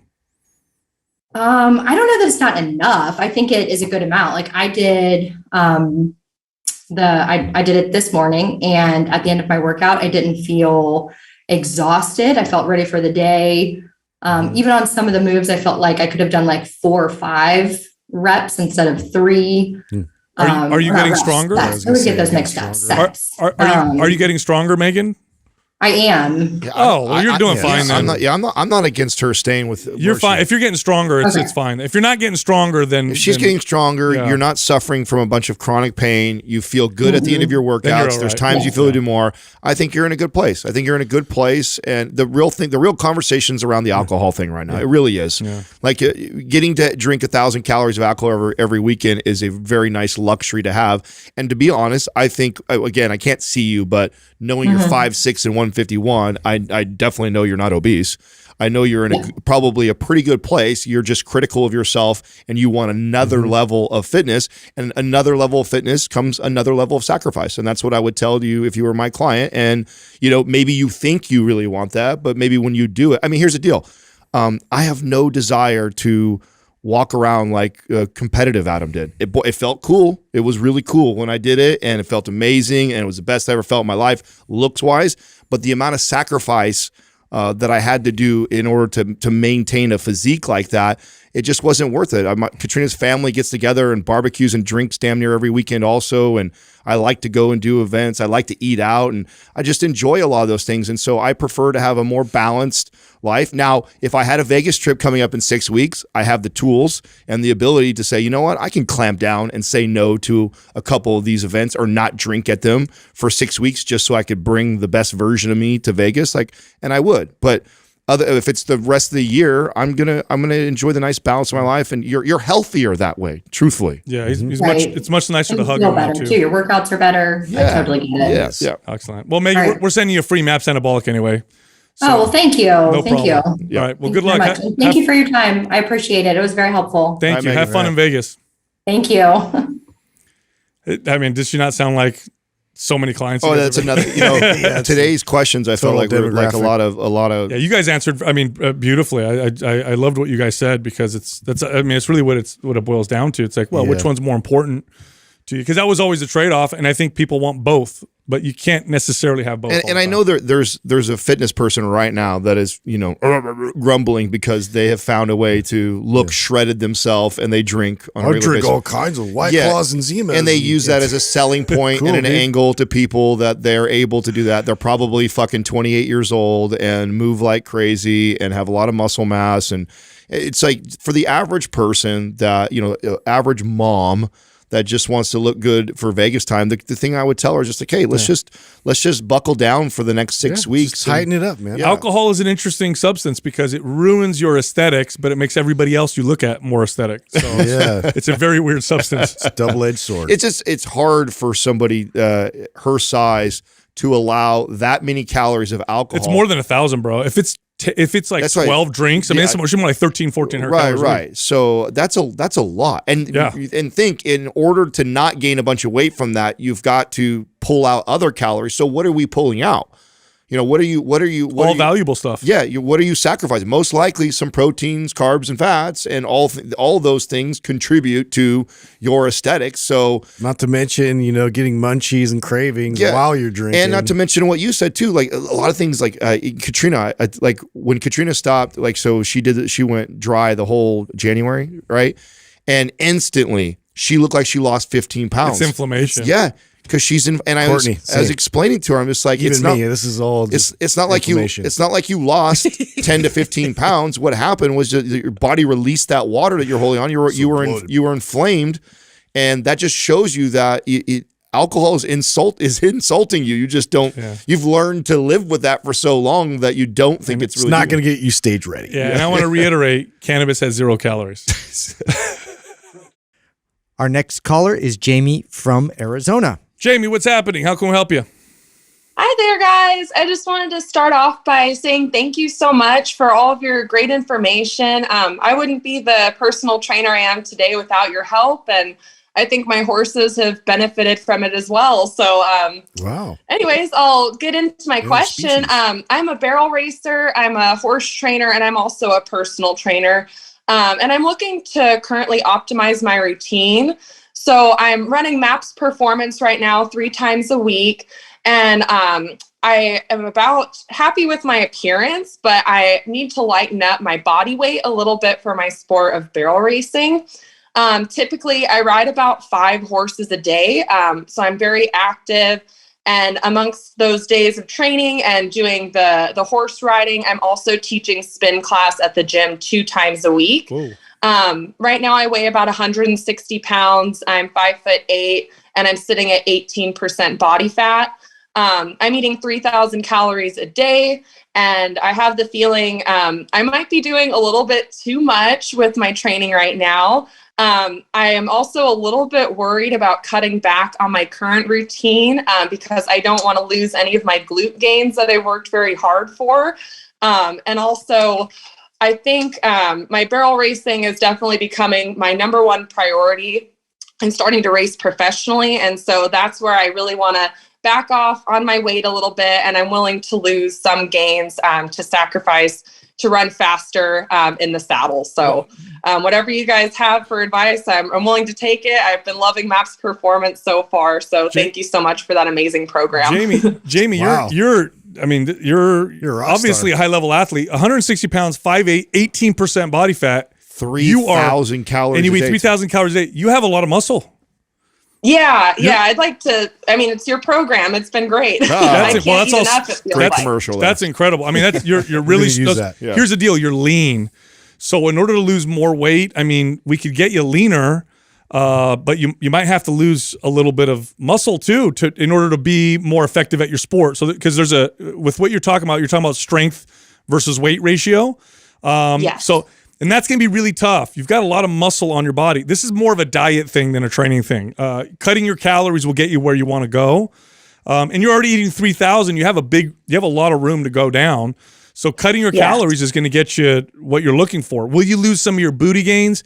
I mean, maybe a little bit, but with the amount of the muscle and the body fat percentage that you're at, I don't think you're. I think you'll be just fine. I think you're gonna be totally fine. That's all I would do. I would just pull back the calories a little bit and just see what happens from there. I mean, in a perfect world, I would like you to probably cut back a little bit on the amount of stuff that you're doing, but honestly, like you're a high performing athlete. You're eating a good amount of calories for sure. You're at a great body weight and body fat percentage. You just obviously say you want to drop a little bit more to improve your sports, your performance. So yeah, I would restrict calories a little bit, and you've got plenty of room to do that. Yeah, I mean, if you went down to 2,500, you would end up losing some weight, and I don't think you would lose a lot of strength doing that. So your strength to weight ratio would probably be pretty darn good. But I mean, again, the numbers you're giving us is like run a 2,500 calorie diet for 2 weeks or so, and then go back to like a 2,800 calories and see how you feel in that range, and see how you look, feel, and weight what it's at right around there. I'd play with that. Okay, thank you. Because I jumped down to 2,300 while I was running MAPS HIT. I actually got I think it's called the Sexy Athlete Bundle. Yeah. So I ran MAPS HIT, and that just felt like a little too low calorie for the 2,300, jumping down from 3,000. Yeah, that's a big jump. I go down 500 is the most I would do with someone as active as you, with as much muscle as you have, and I'd actually as lean as you are. And I'd only do it for like 2 weeks, and then I'd actually put you back up to like 28. I would use the 500 calorie drop for 2 weeks just to see if I can drop you a couple pounds real quick, and then I'd put you at a more balanced place like 28, where you're probably going to feel pretty damn good. Because 18% body fat too for a female's lean. Yeah, I mean you're doing great. I wouldn't want you much. If you, as an athlete, I wouldn't want you lower than, at the leanest 16, 17% at the lowest. Any lower than that, you might start to notice changes in hormones and in performance. That's yes and no to that. I mean, depends. Because here's the thing, like Katrina, you would never guess what Katrina's body fat percentage. She walks around at 11%, bro. Oh, wow. Consistently. But so a lot of people just where and how you store it. Yes, 11 to 12. That is so I've lean. never seen Katrina test over 13, and she doesn't look that lean. It depends. There's definitely a variance. Yeah, I'm speaking generally. Right? Yeah, so I just want to be careful while telling her, because she may be able to go down. But considering how much work she's doing, the amount of muscle she carries, how many calories she's eating, I wouldn't try and chase getting super shredded. But cutting your calories, like we said, I think that would be it. That would be the answer. If you feel like you're working out too much because you feel tired and fatigued and your joints are stiff, then you probably are doing a little too much, in which case I'd say, well, I like her shift from HIT to performance. Yeah, performance is perfect. Because you're reinforcing and getting the mobility sessions in between, and it's got more restorative elements in there. But yeah, if everything you're doing, you're so active to begin with. This is a hard one for me to, weight cuts in general are really a hard one for athletes when they're already performing at a high level. It's the whole weight versus the weight to strength ratio thing, right? That you're aiming for. But Jamie, do you know what the average weight is of a high level, of a competitor at your level, at your sport? So most of the girls I'm competing against, they're around 120 to 130. Okay. 130 pounds. So you're a good 30 pounds heavier than the average one, but you're probably also a lot stronger. Right, so right. That plays a role. But then again, you're obviously on a horse, so the weight can make a difference. So she's tall too, right? Didn't you said you were 5'8", right? Yeah. 5'8", yeah. You're probably taller than the average girl too. I'd imagine they're probably more like 5'3"-ish, right? Is that true? Yeah. They're very petite girls, similar to jockeys. You want to be lightweight so that those horses can run super fast. Yeah. I mean, I think the calorie thing that we advise is fine. And then I wouldn't chase it too hard to try to lose too much, because then you're going to be losing a lot of muscle. And you'll be sacrificing, like, you're in a really good place, Jamie. And Pat, when you're done with the sport, you're going to still be with this body. So I wouldn't want you to try to lose a ton of muscle to win this competition, and then afterwards be, stuck in this kind of bad position.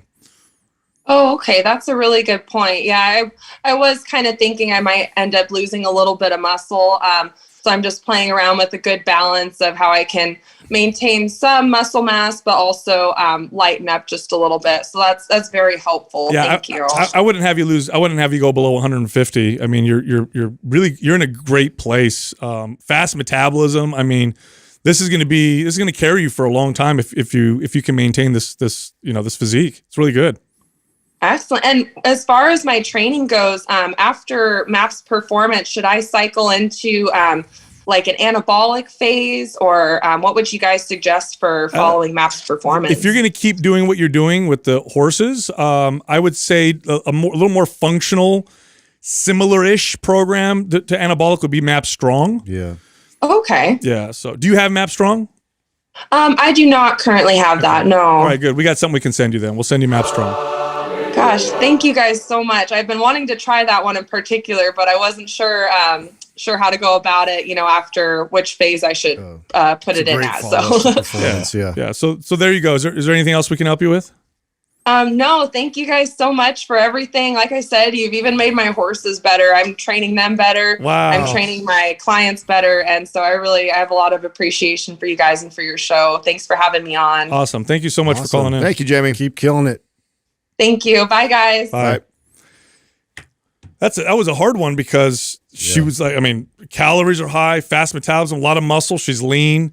It's like, and I've done this. I've trained athletes where in order to get them in a weight class, we have to drop some muscle. And I hate, as a trainer, getting someone to lose muscle is like cutting off a limb. You know what I mean? It's similar to people that are like really responsive in certain muscles and their body parts, and they're like, I just don't want to train it anymore. It's like, what? Well, like, look at you. This You're is awesome. this is also an example where high level sports aren't necessarily really healthy for us either, right? Because like if she was like so competitive that we were going to And sacrifice, starve herself. yeah, you definitely could. We could put her on 2,000 calories and say run that for the next few weeks. Let's lose and- 12 to 15 pounds of muscle. let's lose 15 pounds, knowing that a big portion of that's going to be muscle. Also, just so she could be, a half a second faster on the horse. That's possible, and some people would make that sacrifice because they care that much about the sport. But I love that you brought it back, because I was going to say something, and then you started to allude to this by asking her about after she's done doing this. Like, if this is not your end all be all, then you want to consider like, what does life look like after you're not barrel racing And it's not anymore? as easy of a trade as people think. I've trained wrestlers where it's very strict weight classes, and I trained a young athlete. He was a collegiate wrestler, and he was in a particular weight class, and he had to constantly starve himself to be there. And the idea was, well, I'm bigger than everybody else at that weight class because I'm starving myself. I said, but you're also weaker and more tired. Right. Why don't we try the next weight class? And yes, guys will be bigger than you. Naturally, it'll be easier for them to be. At least you'll be fed. It'll be more natural to your actual weight. And he crushed. He crushed. He felt so much better. Yeah, So he's it's so not much as more easy as you energetic. think. Exactly. Look, thanks for listening to Mind Pump. If you like our information, head over to mindpumpfree.com and check out our guides. We have guides that can help you with almost any fitness goal. You can also find all of us on social media. So Justin is on Instagram at mindpumpjustin. Adam is on Instagram at mindpumpadim. And you can find me only on Twitter at mindpumpsal.